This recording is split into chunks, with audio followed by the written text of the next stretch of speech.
تحليل مباراة الزمالك وحرس الحدود اللي انتهت منذ قليل بفوز نادي الزمالك بثلاثية نظيفة.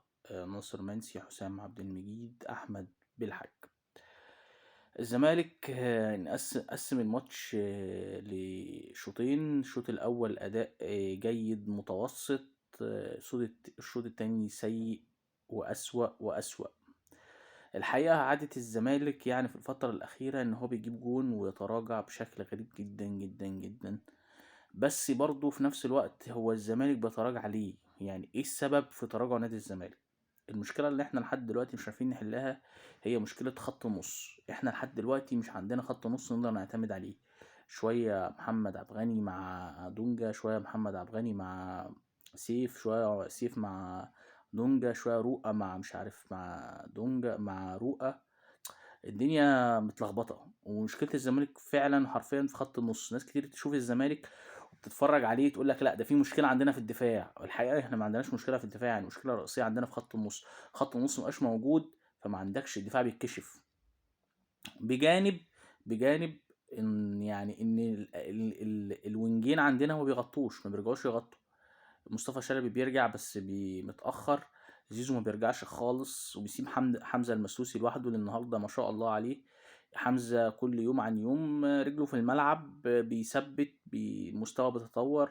أداؤه النهارده ما شاء الله عليه يعني. فتوح طبعا انا مستغرب من المستوى اللي ظهر بيه فتوح النهارده هو وزيزو. زيزو بالنسبه لي كان النهارده يعني حد يعني ايه زي ما يكون تقريبا زيزو ما جاش، يعني هو فتوح طلع فما حسيناش برضو بالتأثير بتاعه أوي. انما ان المشكله ان مدحت عبد الهادي ساب زيزو لانه شايف انه لعيب كبير وان هو في اي وقت ممكن يغير في الماتش. المفاجأة بالنسبة لي النهاردة كانت إبراهيم نضاي وأداء إبراهيم نضاي ووجود إبراهيم نضاي في التشكيلة أساسا من البداية. وإن ده يدل إن مدحت عبد الهادي اداله الثقة واداله المعنويات إن هو يقدر يلعب. الحقيقة برضو من احنا شفنا منه هو إبراهيم نضاي جيد، بس برضو احنا منتظرين أكتر من كده. ده لعيب محترف دافعين فيه فلوس، بياخد مرتب عالي جدا. فالمفروض أنا أشوف منه حاجات مش هشوفها، يعني مش زي لعيبة تانية في الدوري المصري. مصطفى شلبي برضو النهارده اداؤه ما اعرفش ليه كل بساطه غلط، اداؤه ما كانش احسن حاجه النهارده. هو هو برضو مش عارف متأثر، هل ده ضغط من عشان المدير الفني بيتفرج عليه؟ طب ما في لعيبه كتير، يعني المفروض انت ضغوطات زي دي تتعود عليها. انت لعيب في نادي الزمالك، المفروض احنا بدأنا نشيد بيك والناس بدأت تتكلم عنك كويس. فلازم ما تخيبش ظن الناس. اصل اللعيب الكويس يا جماعه ما بيلعبش ماتش وماتشين، لا اللعيب الكويس استمراريه اللعب واستمراريه الاداء هي اللي بتقول ان ده لعيب كويس، لعيب عالي، ولا ده لعيب سوبر، ولا ده لعيب مؤدي. الناس بتختلف. حسام عبد المجيد النهارده بياخد ثقه مان اوف ذا ماتش من الرابطه. الدنيا بتتطور معاه افضل. يبقى بس عندنا مشكلة إن إحنا ما عندناش الشراسة الدفاعية والضغط العالي. مشكلة يعني لقطة كده من ضمن الماتش غريبة جدا بالنسبة لي. اتنين لعيبة من الزمالك خبطوا في بعض وقعوا، ولعيبة الزمالك مستنية لعيبة حرس الحدود تطلع الكورة، ولعيبة حرس الحدود بتلعب الكورة عادي عادي يمين شمال.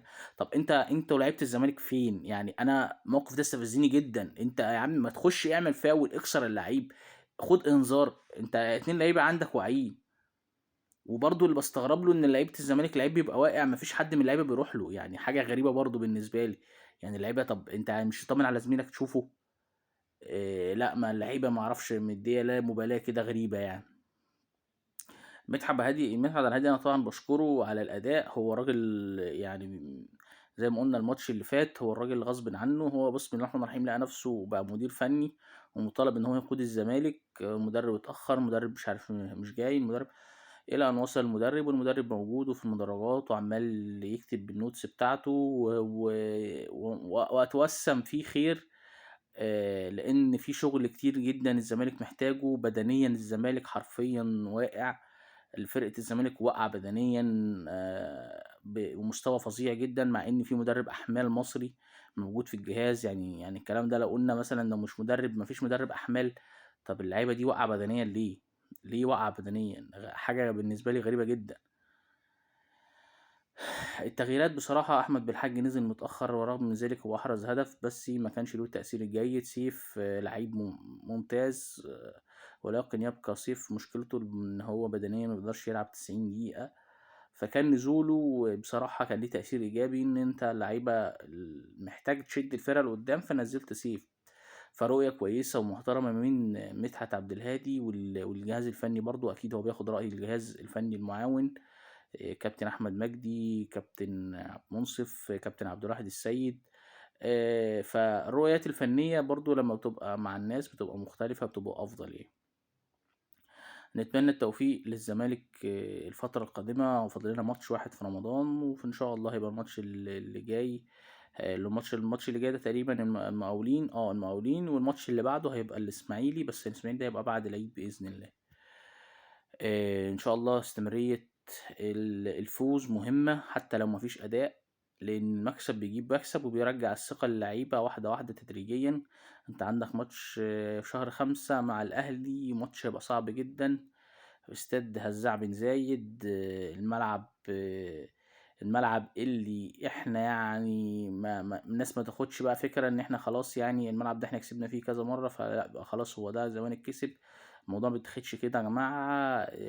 احنا محتاجين نشتغل كويس جدا، اللعيبة تركز، اللعيبة تبذل أقصى ما عندها. ونسيت حاتم سكر، لأن لازم أشكر حاتم سكر جدا على أدائه وروحه وتفانيه. كنت أتمنى أشوف النهاردة عبد الله محمد، لعيب ممتاز وخامة كويسة برضو. كنت أتمنى أشوفه النهاردة مع يوسف برضو، حاسس كده إن في دماغ مشغولة بالنسبة لموضوع التجديد، هيجدد مش هيجدد. فإن شاء الله تتم الأمور على خير، وسيف جعفر ويوسف يكملوا ويستمروا في نادي الزمالك. بشكركم جدا، وإن شاء الله نتقابل في مباريات قادمة بإذن الله.